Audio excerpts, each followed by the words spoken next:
Barakata Yahweh, Barakata Yahushai, Ba'ashem, Rakah, Hakwadash, Barakata. First and foremost, I want to give all praises, honor, and glory to Yahweh, Ba'ashem, Yahushai. Double honors to the apostles and elders, a great millstone that rule well, and peace and salutations to Yakim out there pushing this word and truth. This is the Brother Rai with another video, and I'm going to be covering that missile crisis that happened the other day.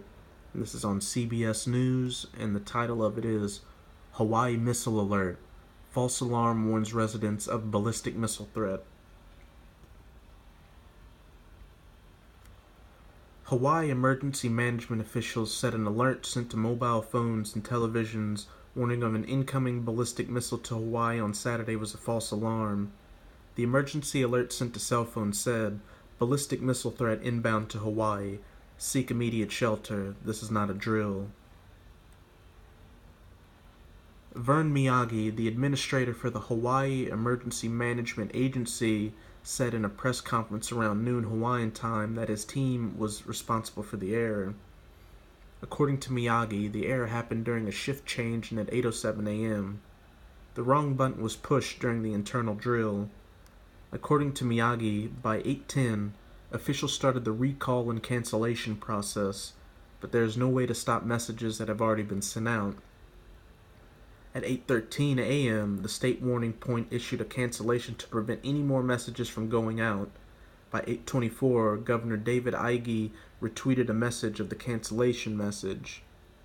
And here's the retweet.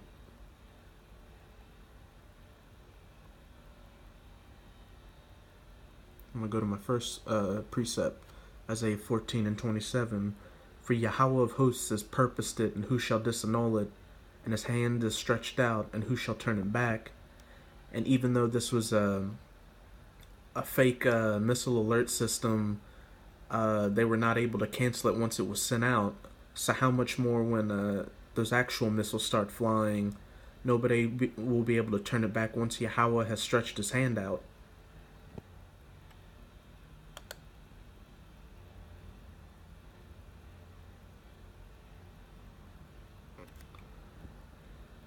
Although Ige said no one had authorized the use of the sirens, there were sirens. Miyagi and Ige said they will be implementing changes to make sure it won't be a single individual and it will be at least two people sending out the alert. But Miyagi said there is a screen that says, "Are you sure you want to do this?" "It's a human error we are going to fix," Miyagi said, but he warned his team has spent the past couple of months preparing for the worst case scenario in case of nuclear weapons. "The threat is there," Miyagi said. "If this goes out, there would be a 12 to 14-minute warning for an actual event."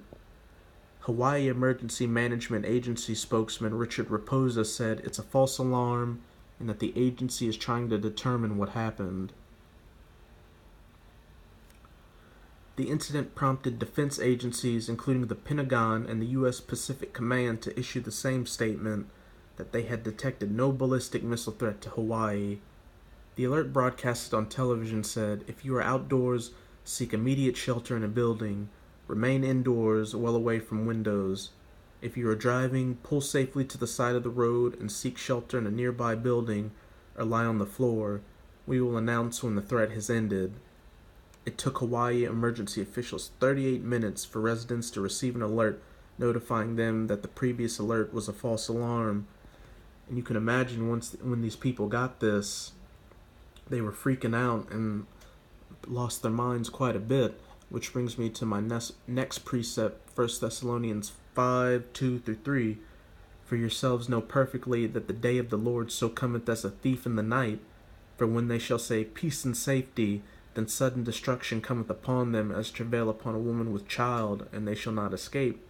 And that's how this false alarm came.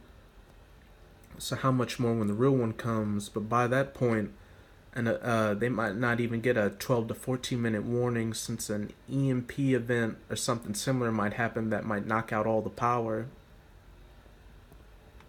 So they will definitely be travailing like a woman with child.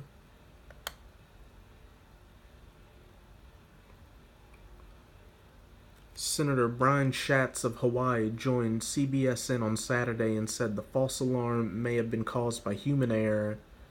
Schatz said Hawaiians are happy to be safe and everything got canceled in a short period of time. We're taking a deep breath knowing that it was a false alarm, Schatz said.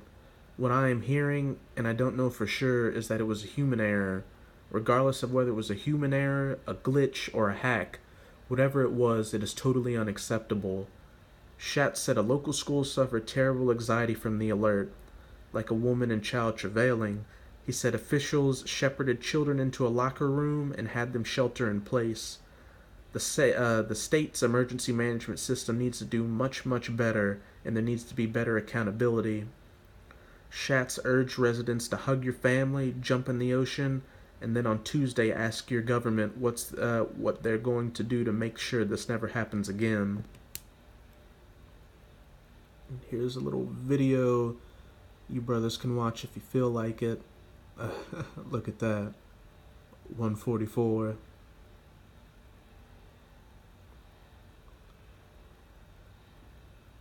The false alarm comes amid heightened tensions with North Korea as the rogue nation continues to test ballistic missiles. President Trump was briefed on the false alarm Saturday, a White House official told CBS News. The official said the alarm was purely a state exercise, which is an interesting thing to say since earlier in the article, the Hawaiian Emergency Center said they didn't know how it happened and that it was a false error on their part. But then you've got these officials at the White House saying it was purely a state exercise, which has me thinking that this was had a little more going on behind it, and that they planned it to gauge people's reactions, which reminds me of. Let me move this up a little bit and go to the parable of the boiling frog, which states that the parable of the boiling frog describes a frog being slowly boiled alive. The premise is that if the frog is put suddenly in boiling water, it will jump out, but if the frog is put into tepid water, which is then brought to a boil slowly, it will not perceive the danger and will be cooked to death, which is what I think they may be doing with these people by first having this false alarm, which could be seen as the tepid water. They could do it again a few more times over the next couple of months to get people more accustomed to it, so that when the actual event happens, there won't be as much panic, though the Most High will more than definitely put a spirit on these people to have them going crazy, and at that point we'll be deep into Jacob's trouble when those missiles happen, so they'll already be far gone.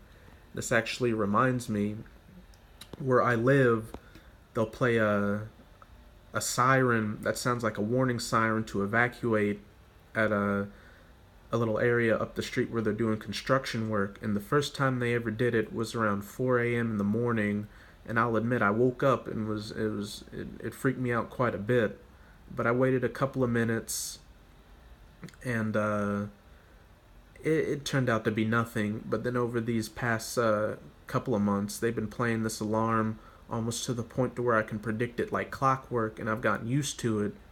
So imagine that it happens when something serious happens, like this frog in the water. I'll just think it may be another false alarm and that nothing's gonna happen. But I hope that if I'm of that hopeful elect, that I'll have discernment to know that when it actually does happen, I'll know that it's serious.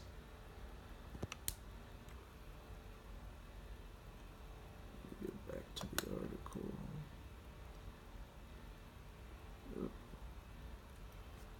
The false alarm stirred panic across the island on Saturday.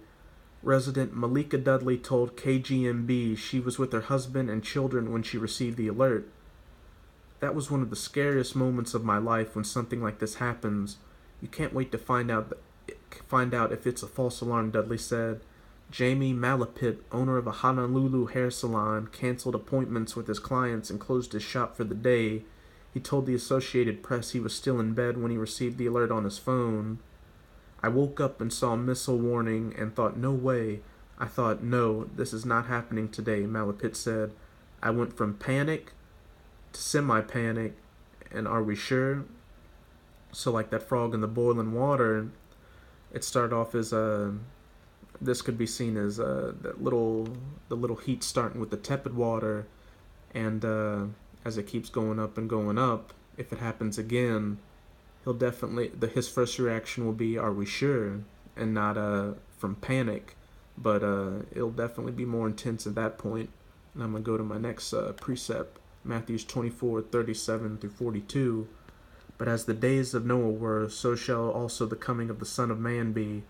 For as in the days that were before the flood, they were eating and drinking, marrying and given in marriage, until the day that Noah entered the ark.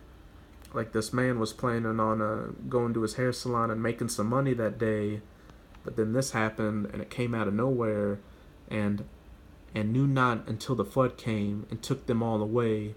So shall also the Son of Man be. Then shall two be in the field, and one shall be taken, and the other left. Two women shall be grinding at the mill, the one shall be taken, and the other left. Watch therefore, for ye know not what hour your Lord doth come. And if me and any of the other Akim listening out there are of the hopeful elect, we hope that even though it says we won't know when it comes, we hope that we'll have discernment to ascertain the situation as it plays out.